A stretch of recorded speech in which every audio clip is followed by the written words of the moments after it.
meet you.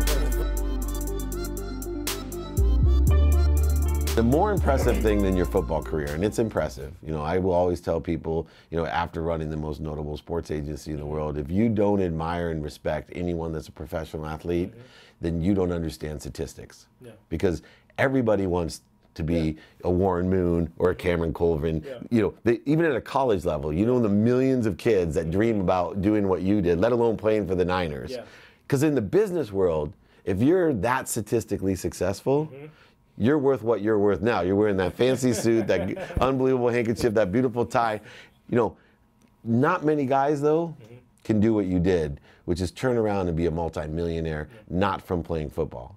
You created a substantial commercial real estate business. I tell everyone you should have 3 mentors at all time, people that sit in the situation that you want to be in, because why should you pay the dummy tax, right? Like, I think I'd make a great mentor for you because I've lost more money in real estate than most people have made, right? I own a golf course, a ski mountain, tons of properties. I understand financing, and I would rather mentor young people like you so you don't fall into the big mistake that I did, that, you know, like you, I had properties, you have properties, I think up to $3 billion, some of the properties your group owns. I mean, some big money properties, but, you know, what I didn't realize was there would be a day that even though I had equity in properties, the bank may not let me borrow against it, right? And I wasn't liquid enough, and I let my ego get in my way, and all these things that I teach young real estate entrepreneurs to help them not lose all their money like I did. What do you think, what skill sets did you learn in physics that are helpful in being in sports?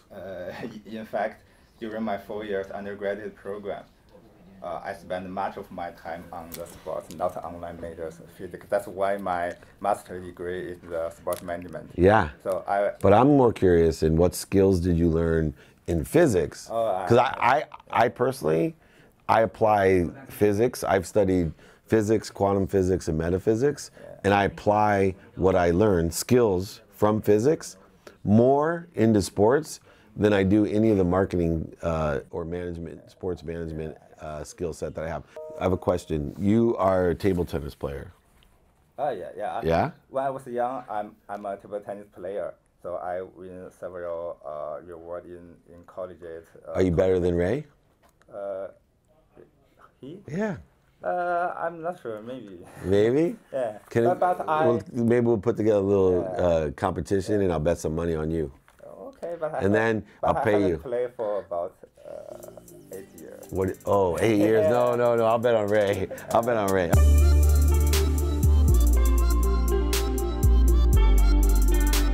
$1,440 minutes in a day. And I tell people, if you want to be successful, look at what you do every minute, then every hour, then every day, and be consistent and efficient with that. Autonomy is huge in life, right? And I don't want to have to rely on you to make me healthy and make me feel better. Like, I would rather be preventative. I would rather take the measures and steps that I have in my hands. Like, accountability is so beautiful. Everything that I do to be an amazing gold medalist, a 5-year-old can do. It's different intent, you know, but again, the foundation, the ABCs all the way to a 90-year-old. Totally. Right. Yes, and I believe movement is magic for any age. I want to be known as the winningest of all time. Volleyball. Not female.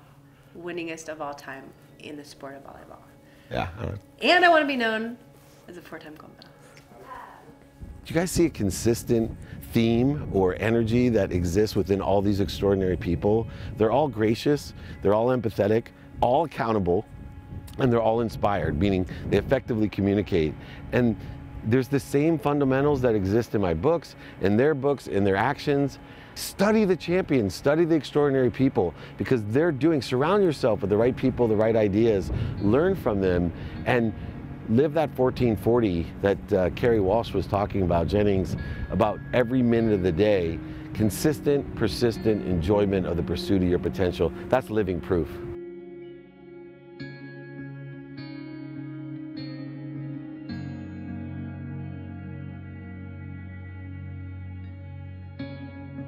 So I had a great meeting with our podcast partners, and the takeaway for me is, you know, you can't be afraid to ask for help. You know, as good as things are going, there's certain things we don't do well.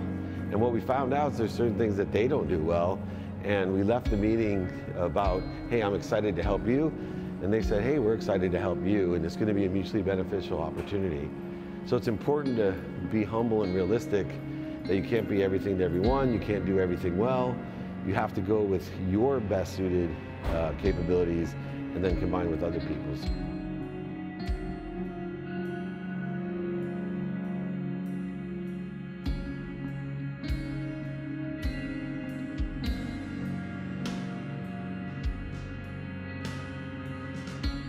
They'll let anybody in here. How you doing, man? See you guys every week. I can see you every They week. said our panel with yeah, I know, that's gonna be great. They said our panel with Obama should stream, so I'm gonna give you the link. Yeah, please. Watch it, yeah.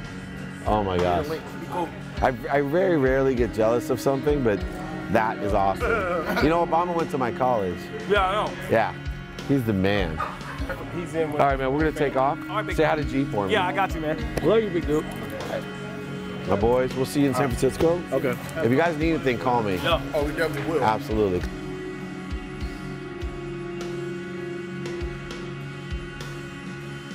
Hi, Garrett. We'll see you in a second. How are you? Great. Are you just getting here? Yeah, I just. All right, those guys are in there. Okay, cool. All right. Good to see you. You gonna jump in with us? Yeah.